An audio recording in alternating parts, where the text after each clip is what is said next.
Yes. Yeah, Mr. Eric Butt, good morning. There you go. Good morning. Yeah, good morning. Dear quality volunteers, dear all, ladies and gentlemen, welcome. Today we will be hosting a distinguished speaker from Detroit, Michigan, United States of America, Mr. Eric Butt. Before his starting point, let me give some brief description about his speech as well as his bio. Yeah, so first of all, I would like to thank you, Mr. Butt, for accepting our offer. And it's our honor to host you over here today, although through online. Hopefully, as this pandemic ends, we would like to host you in Turkey face-to-face. So the title of the talk, today's talk, is 3 Key Leadership Ideas. What is Mr. Butt is going to talk is described as the late US President John F. Kennedy said, leadership and learning are indispensable to each other. We want to focus on learning that will make us more effective in our roles. A primary role of effective managers and leaders is learning to make better and better decisions. A more accurate name for decision making is predicting. Every time we make a decision, likewise selecting a new vendor, hiring a new employee, creating a meeting agenda, publish a schedule, we are making a prediction. If I take this action, then we will see this result. In this session, we will see how you valuable attendees of today's seminar can learn how to make better decisions by making better predictions in order to produce more effective outcomes in your organization. So this is the description of today's seminar. So who is going to give this seminar is Mr. Eric Butt. Eric Butt is an improvement leader who successfully employs lean methods to generate improvements in both manufacturing and non-manufacturing processes. He continually seeks to implement approaches to leadership, feedback processes, compensation, and improvement based upon the work of well-known Edward Deming. Prior to returning to Michigan, Eric worked as an ACE coordinator at United Technologies, where he taught and led VCM and Lean implementation events. Eric was a co-developer with Mary Jenkins of the original version of the CQI Academy, has led and updated the CQI Academy since 2012, and now leads the new IQI Academy, Institute for Quality and Innovation Academy. In 2017, the Michigan Lean Consortium honored Eric with their Distinguished Service Award. Mr. Butt holds a Bachelor of Science in Information Management and Master of Science in Quality Systems Management, and has been a member of the ACQ Deming Medal Committee. Mr. Butt, please welcome, and microphone is yours. Thank you and good morning. I'm very happy to be with you all today. The content for today's 3 Key Leadership Ideas session has been gleaned from the IQI Academy for Effective Management and Leadership. My intention is to give you an opportunity to learn about a few key leadership concepts and principles. The late John F. Kennedy said, leadership and learning are indispensable to each other. A leader's role is to learn in order to make better and better predictions. This is because, as Michael Twitty said, management is not playing games. Management is prediction. A leader's role is to learn in order to make better and better predictions because survival is not mandatory. Nearly all of our management actions involve predictions. We give those predictions many different terms: decisions, selections, allocations, choices, agendas, schedules. whatever the term we apply, we are engaged in making a prediction. If I take this action, then we will get this benefit or see this result. Many leaders miss out on the opportunity to effectively learn from these actions because they fail to see their management work as a series of predictions. Today, we'll talk about 3 areas where leading, prediction, and learning are tightly integrated. We will talk about our data and 2 distinctions we must make if we're going to learn and improve effectively. We will review the value of understanding your customer's job to be done, and I will introduce you to a view of your voice of the customer system that makes it possible to know where to take action to improve customer service. Finally, I will introduce you to 11 concepts from all 4 areas of Deming's system of profound knowledge that impact your ability to understand the sources of performance in your organization and to produce more effective performance feedback. Let's begin our examination of the relationships between leading, prediction, and learning with a look at distinctions that are vital to your ability to learn from your data. When you study data that are collected in your organization, there are 2 types of studies to know about. They differ based on the actions that you plan to take. The first type of study is called an enumerative study. This is one of the most common types of studies we make in business. It describes the materials or entities on hand. The intention of this type of study is to take action on those things that have been studied. The word enumerative means to enumerate, to count, or to see what is. Results of an enumerative study may look something like this histogram. The data tell us only about those things that have been counted. We can only use the results of this study, this type of study, to make predictions about the individual items in the population that we've studied, and not about items we might find outside the study or sometime in the future. The focus of an enumerative study is judgment. The other type of study is an analytic study. The focus of an analytic study is not upon the things on hand, but upon the systems and processes that made or caused the things on hand, and that will make or cause more in the future. The focus of an analytic study is improvement.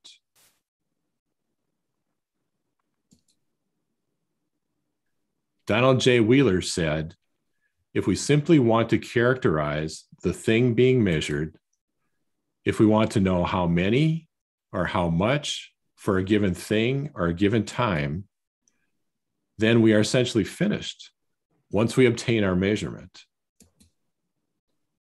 But if our objective is to learn something about the underlying process that produced the thing being measured, if we want to know something about why there are so many or why there is so much, then obtaining our value is just the beginning. Where is our focus when we use data? Is it backward looking for evaluation or forward looking for improvement? Actually, we need to look in both directions if we are to gain the knowledge necessary for improvement. Dr. Deming wrote, knowledge is built on theory. The theory of knowledge teaches us that a statement, if it conveys knowledge, predicts future outcomes with risk of being wrong, and that it fits without failure observations of the past.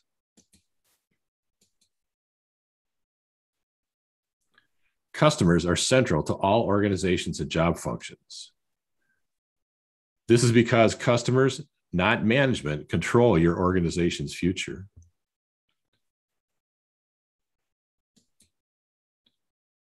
We can be more effective with our customers if we add these two concepts to our internal maps about how to navigate our customers' world: job to be done and gaps in our voice of the customer systems.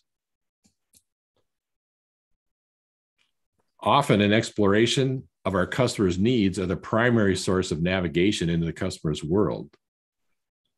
Need can be a helpful concept, but it lacks the detail and specificity that is provided by understanding your customer's job to be done.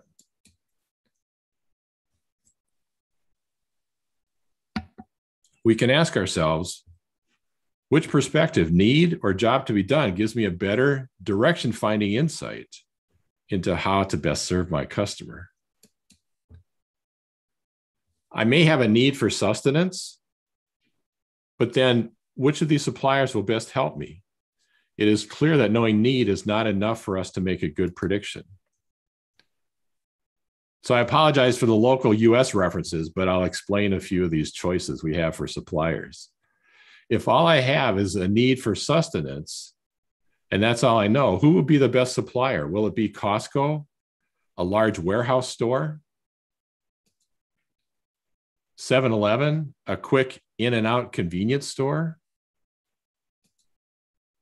Kroger, a standard grocery store, supermarket, or a Great China restaurant?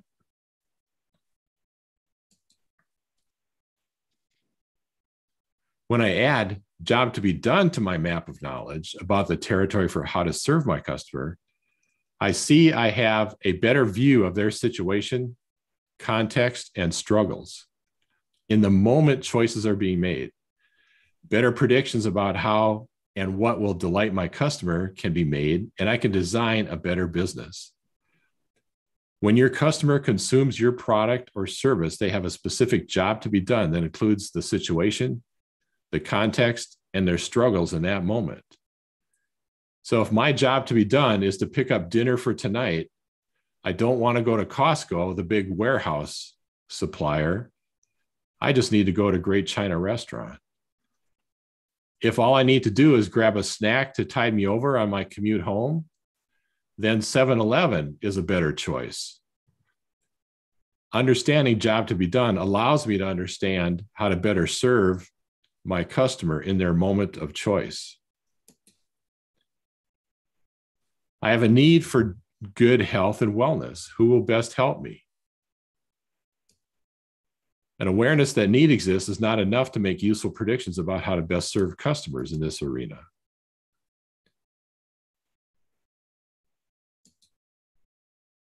So which supplier can best meet my need for health and wellness?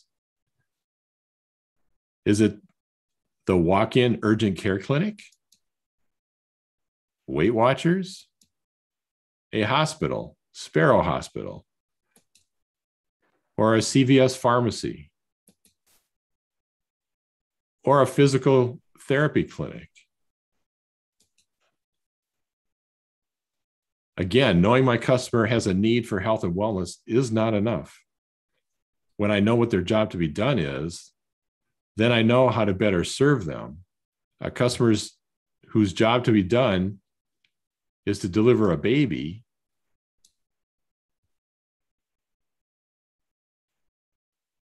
will not be served at ATI physical therapy, and so on. Again, when I add job to be done to my knowledge about how to serve my customer, I see I have a better view of their situation, context, and struggles in the moment choices are being made. So if I want to pick up a pregnancy test, I certainly will not go to the physical therapy location or even Weight Watchers. The pharmacy is my choice because that is my job to be done in that moment. So when I have a view of their situation, context, and struggles, I can better design product and service experiences to best serve and delight my customer. Kurt Lewin, who's considered the founder of social psychology and the developer of a commonly used business tool called force field analysis, observed that if you want to truly understand something, try to change it. Use of the PDSA cycle, or plan, do, study, act cycles, are one of the recommended ways to truly understand your customers' jobs to be done, as well as learning about the gaps that exist in your organization's voice of the customer system. Every voice of the customer system has 6 gaps. Voice of the customer is certainly a domain in which we are continually making predictions from which we want to better learn. Better learning, better customer service, and satisfaction is created when you attempt to close all 6 of the voice of the customer gaps. The IQI Academy teaches you about these gaps and how to close them. We've adapted original research from Valerie Zeitemall to integrate with all systems with a systems view of the organization. Here are the 6 gaps. Gap number 1, customers and their jobs to be done are not known. This gap occurs when the organization does not recognize or understand their customer's job to be done. It also arises when customers do not see organizations as being able to provide the means to make progress with their job to be done. The first hotel that allowed people to check in before they arrived recognized the customer's job to be done at the moment of arrival is not to stand in line in the lobby waiting to talk to a hotel employee, but their job to be done is to go straight to their room without delay. The original Toyota Prius distinctive design was recognition that buyers have a job to be done that included wanting to be noticed for their commitment to the environment. Gap number 2, wrong customer measures, is the gap between actual customer circumstances, the progress they desire with the job to be done, and what the organization is measuring. This gap is commonly observed in organizations that measure customer service agents by the number of calls handled per hour, while customers are interested in getting their problems resolved in one call with the first person they talk with. Gap number 3, misinterpreting a customer's voice, is the gap between the customer's actual job and circumstances and what the organization has comprehended and understood about what that job and circumstances are. We may think they want a 1/4-inch drill when the customer wants just to hang a picture. 3M adhesive removable hooks are an example of closing gap number 3. A common gap number 3 example is a belief that no news is good news. Yet, another example can be seen when Amazon donates computer devices to schools, while what student families want is connectivity and access.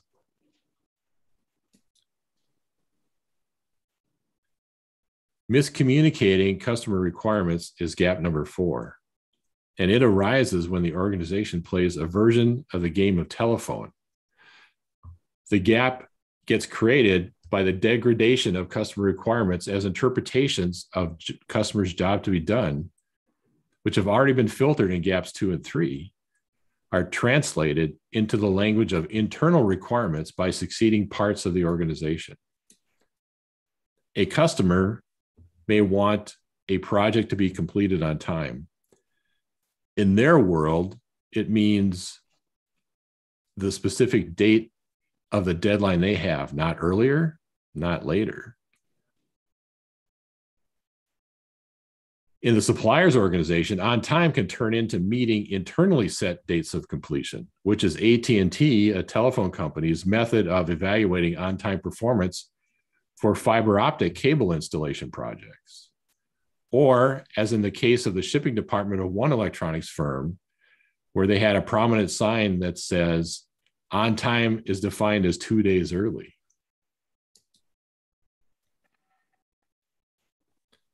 Gap number 5, quality intentions and processes are misaligned, is the difference between actual product or service delivered by the organization and what the organization intended to produce in order to perform the customer's job to be done.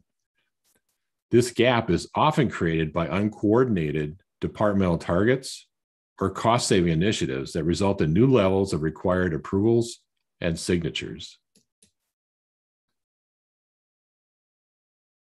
Gap number 6 is the gap between the customer's actual satisfaction with their progress and their job to be done and the organization's ability to measure and understand it.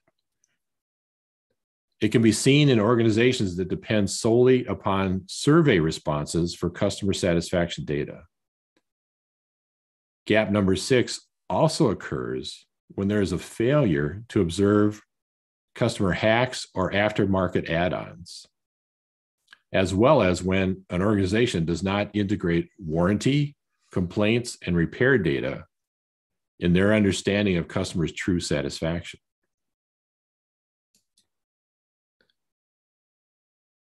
Becoming a truly effective and impactful leader of people requires knowledge of all 4 areas of the system of profound knowledge. These are the 4 areas that Dr. Deming provided to us in his description of a system of profound knowledge. These areas are appreciation for a system, understanding variation, the theory of knowledge, and psychology.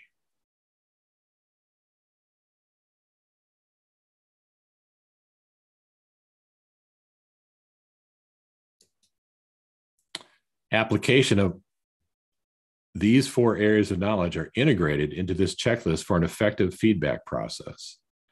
Today, we'll touch on 4 out of the 11 checklist areas. We'll begin with the first step is to identify and unbundle the many purposes of the feedback process. To do so requires distinguishing the multiple and often overlapping purposes of feedback. We find in many of our feedback processes, we combine performance feedback with conversations for compensation, professional development, coaching. Sometimes we use the feedback process as a means to document for legal and termination purposes. We use this process for staffing and promotion decisions. Some of these purposes are clearly overlapping.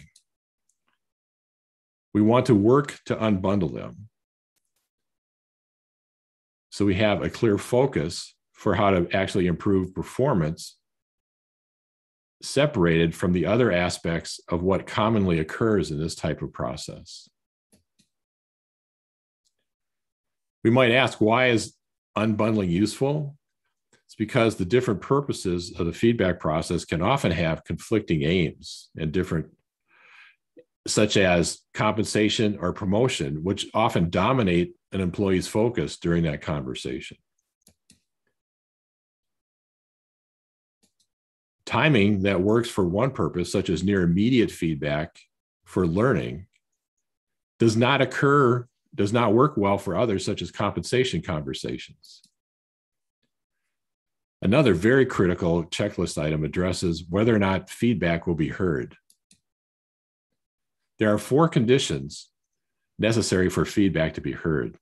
The first is the provider is viewed as having your best interest at heart. The second condition is the provider is viewed as a content expert. Third, the provider has firsthand knowledge of your performance. And finally, and most importantly, you're ready to hear the feedback.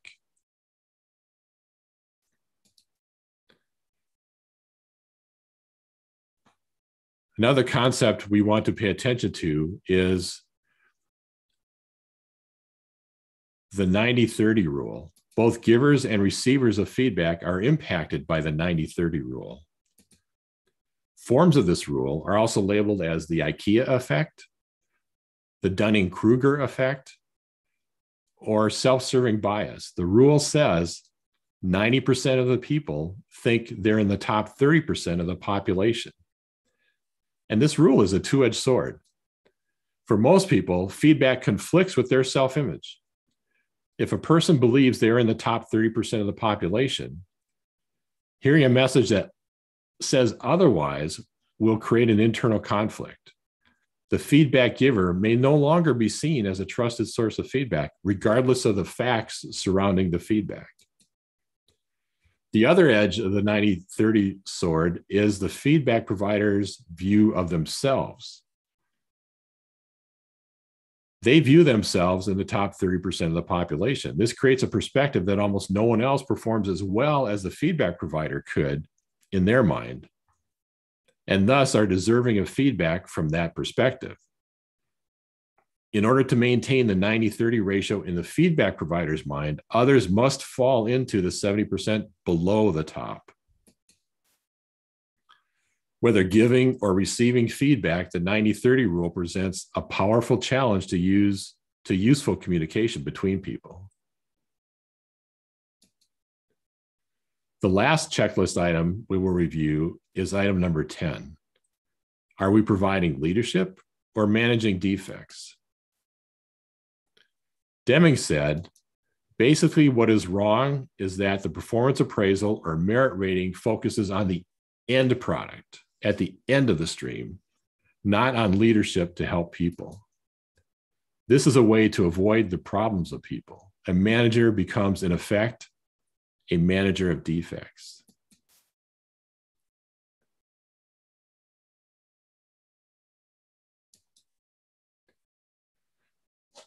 As with learning to ride a bicycle, the only way to learn to apply these areas of knowledge is to attempt to improve and transform your own processes and systems. What types of changes should you make? I will show you two examples of move to improve actions that were applied in two different organizations to make their feedback processes better. We always like to apply the mantra, to improve something, you must move something. And this can be in the digital world, it can be in the physical world, it can be in the sense of a sequence of work. There's a variety of things that we can move to improve things. Kerwin Charles, Dean of the Yale's School of Management, said, I believe we should be open to revision, especially those of us in a leadership role. If events prove you wrong, you should not feel belittled by that. You should just pivot and change after due diligence has been done. Information has been acquired and some reflection has occurred.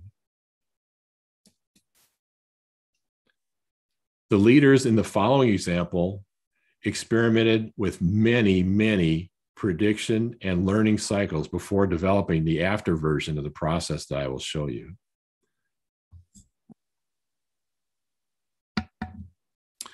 The physical setting is simply a table or desk with a manager on one side and an employee on the other.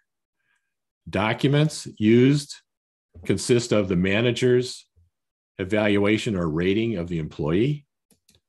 The essence of the words spoken by the manager are, I'm giving you a rating of 2.8 out of 5. And the employee thinks, but does not say, I did work this year for worth at least 4.7. And this formal meeting is held annually. When compared to the 11 principles on our checklist, this process gets all thumbs down.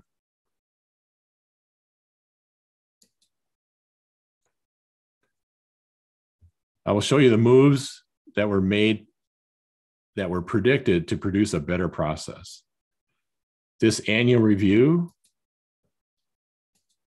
became a monthly conversation.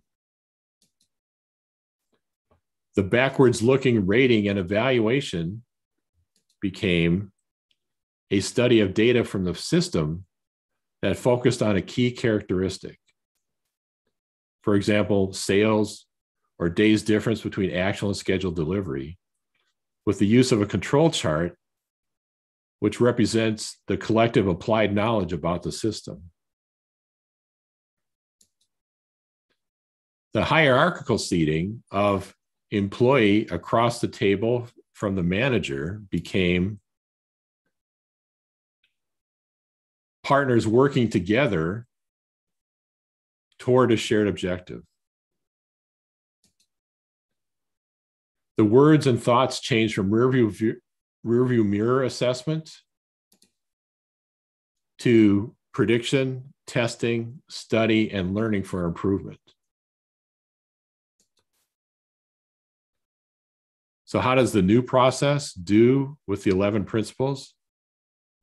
Nearly all thumbs up and 0 thumbs down.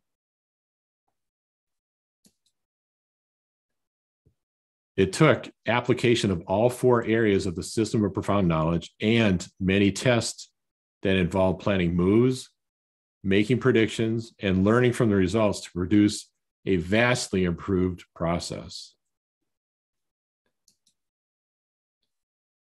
This final example of moves to improve a feedback process takes place in a large corporate setting. The annual review and goal-setting meeting takes place at the manager's desk. The manager collects input from sources of the manager's choosing.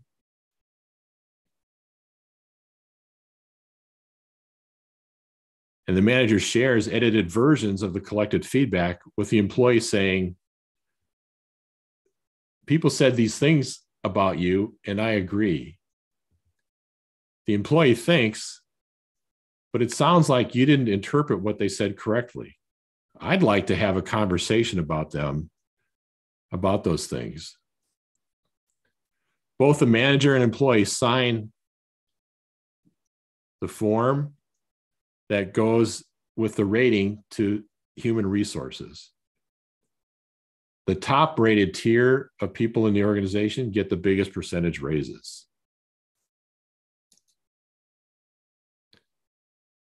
This process also receives thumbs down when evaluated with our checklist for better appraisal and feedback.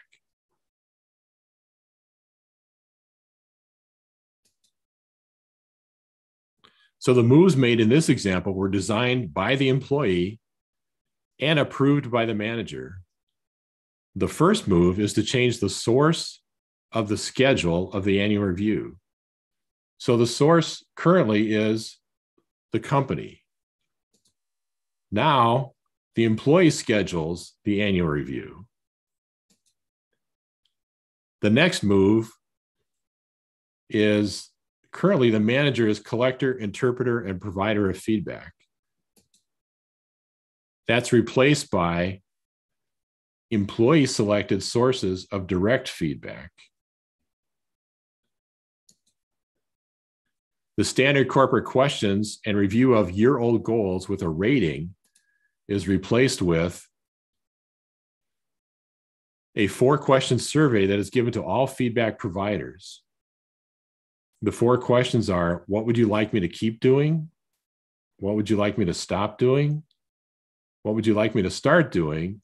And how will I, as the feedback provider, help you do this?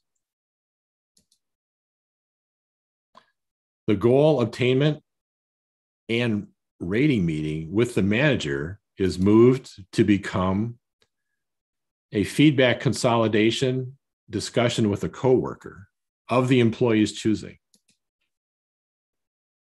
The output of the meeting becomes a co-created, co-written 1-year developmental plan. The plan is provided to the manager, and it acts as sufficient documentation for the annual goal-setting meeting that is required by the corporation. Here's the before and after view showing all the moves made to improve this process.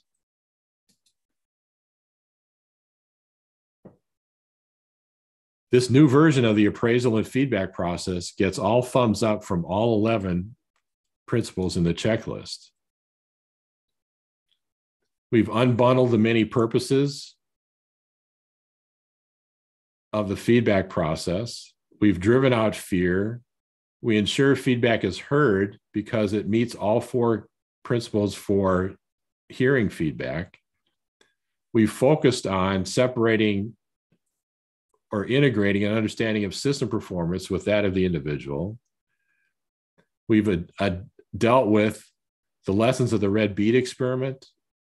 We've asked the question, are we seeing performance, and is the source of it necessary to produce the results we're seeing, or is it solely sufficient to produce results? We've avoided unintended consequences.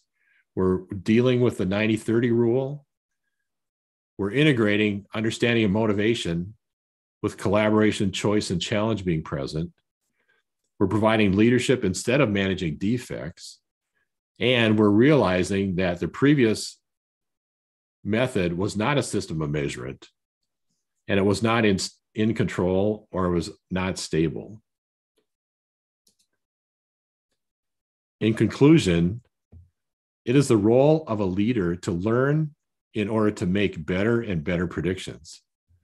Learning to make better predictions is especially important in the realms of data, customers, and people. So this concludes our discussion of the 3 key leadership ideas. The full Academy course is an intense 6-unit multi-session leadership course that provides remote, live instruction with personalized training and coaching on the organizational project of your choosing. Contact me to learn more or visit the IQI website. So look, I'll turn this over to you to see if there's any questions we can answer or deal with right now. Mr. Butt, thanks a lot for this new perspective that you have provided. So as you say, is there any question, is there any comment, or is there any particular area that we would like Mr. Butt to shed more light on? Or what I can do as the moderator of today's event, let me ask a question. Mr. Butt, Turkey is hosting more than 80 million people. There are more than 3 million institutions in this country, enterprises, corporations registered. And we are an emerging economy. We are a developing economy. The size of the economy is among 20s of the world's largest, nearly 20s, because of the Turkish lira's depreciation for the last few years and for the last term. So it causes some kind of problems. In any way, Turkey is a very active in entrepreneurial facilities, and it tries to become an innovative country. It tries to produce its own products in many areas. So, the pandemic has distracted many things, human nature, households, as well as business units.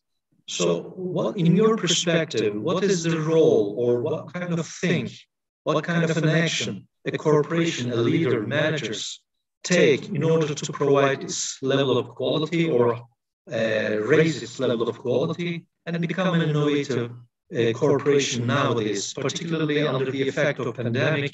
Many people are trying to reborn again. So do you have any suggestions for our attendees, for our listeners, for our quality volunteers, where to start from?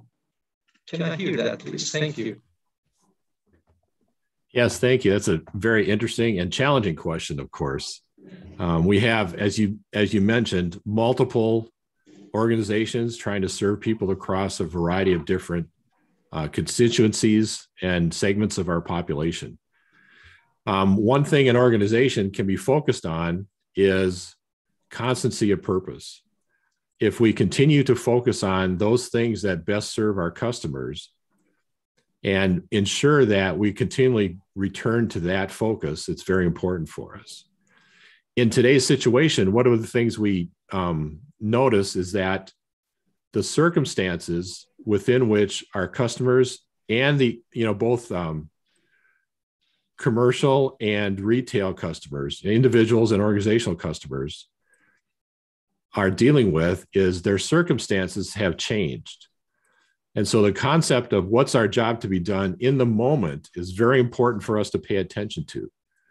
We should not assume that the things that served their needs in the past are those things that will serve their needs today.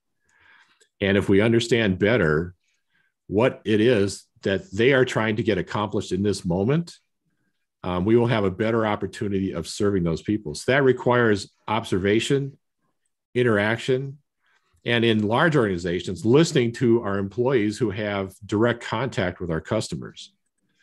Many organizations are faced with the challenge of not listening to frontline employees.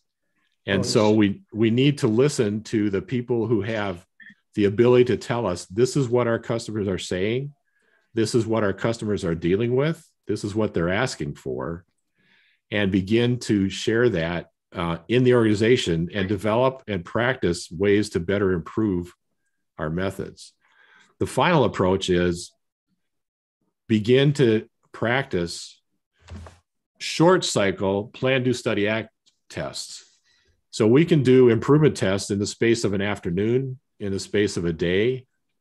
What can I move that will produce improvement? You know, some of the largest organizations today became that way because they do rapid cycle improvement tests. So be willing to test your ideas, learn from the results, be willing to give up what you think is right and learn what is actually right is a very important capability for leadership. Yeah, thanks a lot. Thanks a lot. Do we have any questions? Further questions? Anything that we have to say upon? We have to underline?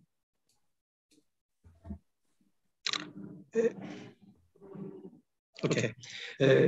Let me make a second question, please. Let me ask a second question, please. Mm-hmm. So the Institute for Quality and Innovation, you are the board member of this good institution. So what do you think to become an innovative company, to become an innovative corporation? Where shall we start from? Particularly, I'm curious about the employee involvement on the process of innovation. How shall we gather properly, efficiently, effectively ideas, new projects that leads our institution to become a more innovative company? So a big global, how can we become successful by means of using the tools of innovation? Particularly, I'm wondering the involvement of employees, because usually it is separate. I mean, the company is aiming at an innovative ecosystem. However, there is sometimes separation or there is sometimes blockage of all employee involvement for these purposes, for these processes. Am I clear what I'm trying to understand, Mr. Butt? Yeah, employee involvement is one of the most critical elements of innovation. There are certain processes that are beneficial. One is called production preparation process, or 3P, where you have a focused effort on a particular either product or service, and you engage people that are responsible for all elements of that, from marketing to sales to product engineering to process engineering to production to shipping and warehouse. And you begin to look at how do we develop an improvement around a particular issue and problem. Another source of support for learning how to do effective innovation is a company called IDEO, IDEO. You may have heard of them. Yeah, from California. Yes, they're one of the most innovative organizations on the planet. Yeah. And I highly recommend visiting their website, signing up for some of their courses. They do what's called a deep dive. I worked with a gentleman that did some work with IDEO and their deep dive. And instead of a long-term improvement project, they also developed what they called a snorkel. So it's like a half a day or even a day-long improvement process, which applies the same methodologies, which includes a focused issue, close observation of the employee, innovative brainstorming around optional ways, and then prototyping and testing.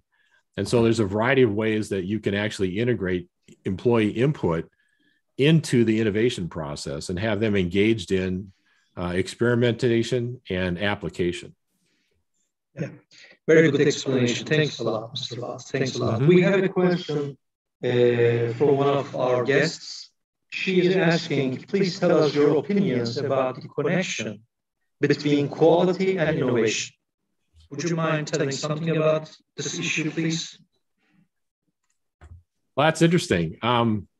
It is very challenging to have, first of all, you have to have a good definition of what quality is. Yeah. And Dr. Deming suggested that quality is a product or service that meets a need and has a market. Yeah. Most people have a very challenging time with that as a definition of quality because it's not detailed enough or specific enough. Yet when you understand the concept of job to be done, which came along quite a while after Deming made that definition, you see that those two definitions actually line up.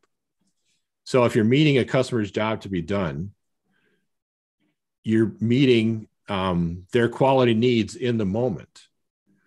So I gave the example of a hotel that checks you in before you arrive. So that first hotel that did that was long before cell phones, long before apps that you can actually have a digital key. I experienced that by riding from one airport in Dallas to downtown Dallas, and the hotel shuttle bus checked me into my room and gave me my key on the bus. So they were observing and creating quality in the moment. So they're both doing innovation and producing quality results because of their willingness and effort to innovate. So what you focus on is what is quality for the customer, and that's what you want to innovate around. Continually and constantly finding ways to better understand their job to be done, listen to their voice, and then test and experiment, move things. And then that is the ongoing effort that produces innovation in product and service. Yeah, thanks a lot, Mr. Voss. We have a few questions more. If you don't mind, let me emphasize them. There's a question about the culture of innovation. The system that we have to develop, a culture of innovation within the whole institution, within the whole corporation. What will be the inception point? Where shall we start from to have a proper culture to become a sustainable, innovative company? Do you have an idea about that, please? So one of the aspects that's important around innovation is being willing to learn and being willing to change or transform your ideas about how things work. And in order for that to occur, leaders must be willing to learn. And that learning and willingness to transform is an individual approach. So one of the key places, if you're going to encourage and allow innovation in your organization, is a transformation of you, the leader at the top of the organization. You have to be willing to understand and think in ways that might be new to you and be willing to listen to approaches that might challenge your assumptions about how the world works, about how your customers work, or even how you've done business for the last 20 years. So if you're going to produce a culture of innovation, part of it has to be a culture of learning, listening, and experimentation. Yeah. Thank you. It's very valuable. On the other hand, one of our guests asked that, what about vision? Having a vision, that's quite crucial for a manager, for the leaders, for the whole company. How shall we develop? What shall we do in order to develop our vision? What shall we do in order to understand the system, where the system is going towards? Like, do you have any idea to develop foresight? I mean, can we see the future, or can we organize ourselves? Can we become a trendsetter corporation? If we can, what is the what do you think the proper methodology to use in these terms? So that's very challenging. So there's different aspects to that question. Seeing the future is clearly one of those things that in the best of worlds, we're lucky if we get to actually say this is what the future will look like. Mm-hmm. If we step back 5 or 10 years from now, it's almost impossible for us to have said we know what 2021 will be looking like. That's nearly impossible. But we can have an intention around here's the type of future we want to help bring into existence. Yeah. And so organizations such as Toyota, who says that their vision is mobility for everyone, is one of the essences of their purpose. Their vision is not let's produce better cars, but then when you realize that our vision might be better mobility, then you have a different way of thinking. What do we focus on? Yeah. So there's an important aspect to your vision is not have it be so specific that it's time limited or technology limited, but it's focused around, and I don't know that Toyota thought about it this way, but it's a focus around the job to be done for people. So I have a need for mobility. There's lots of different ways that can be served. And so if my vision is to produce or provide some aspect of improving people's life in a certain way, providing their needs, serving them in a way, so then that becomes my vision. I have a variety of different ways of reorganizing, thinking, and testing about how to do that better. Yeah, very clear. Thank you very much. Thank you very much. We appreciate that. The last question we have, Mr. Bhatt, if you don't mind, is do you suggest any standards, or the main question, in fact, is there any standards for innovation? We have standards for quality. Do you know any standards developed about innovation and innovation management? Well, there's a couple aspects to that. So is the standard for the outcome that you're producing, or is the standard for your process?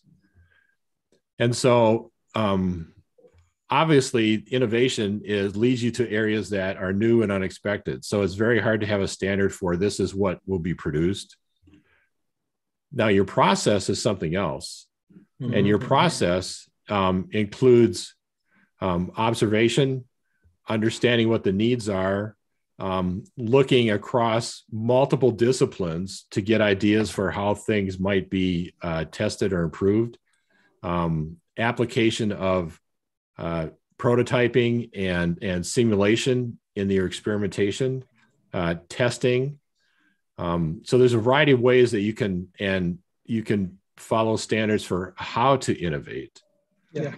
That's why I recommend IDEO, because they have probably one of the best standards to follow for innovation. So I would suggest focus on the process and not the outcome when we're looking for what are standards for innovation. That's very clear. That's very clear. Thank you. Mr. Bhatt, if you don't mind, let me give a small brief about these standards. Right now, Turkish Institute for Turkish Standards is trying to translate the innovation management standards, as far as I remember, number 56,000 or something like that, by International Standardization Organization. So I have been involved into the group about translating these standards for Turkish context. So the issue that you explained is a very valuable process. So I think we are nearly on time, and it's early morning in Michigan. And thank you for being with us at this time of the day. It is very valuable to listen to you, to grasp your ideas, to understand the context, and to apply them into their daily organizational or operational processes, as well as our vision for the medium and long term. Your contribution is very valuable. We very much appreciate that. We hope, as I said in the beginning, we hope to see you in Turkey again. And I would like to thank you. I would like to thank you, all our guests, quality volunteers. I would like to thank Kaller employees, Burak Bey, Dinçer Bey, as well as our simultaneous translator, Rana Hanım. And please accept my apology in the beginning that I didn't underline that we have a simultaneous translation. You can reach this translation through doing this. Sorry for that if I made a mistake in that terms. Again, I hope you all have healthy days. I hope you all have full of quality and innovation in your daily lives, in your business, in everywhere of your life. Mr. Watt, it is our honor to host you today. Thanks a lot for having you with us. Thanks for this good opportunity. Thank you. It's been my pleasure.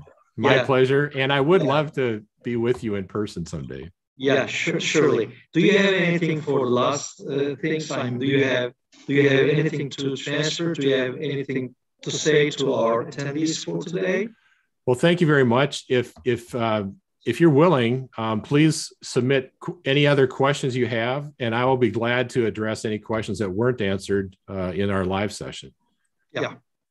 Thank you. We appreciate that. Thank you. Thank you. Thank you very much. Thank you. Everyone, have a good afternoon. Dear Mr. Butt, have a good day in America. So hope to see you again, as I said. You bet. Bye now. Bye. Bye now.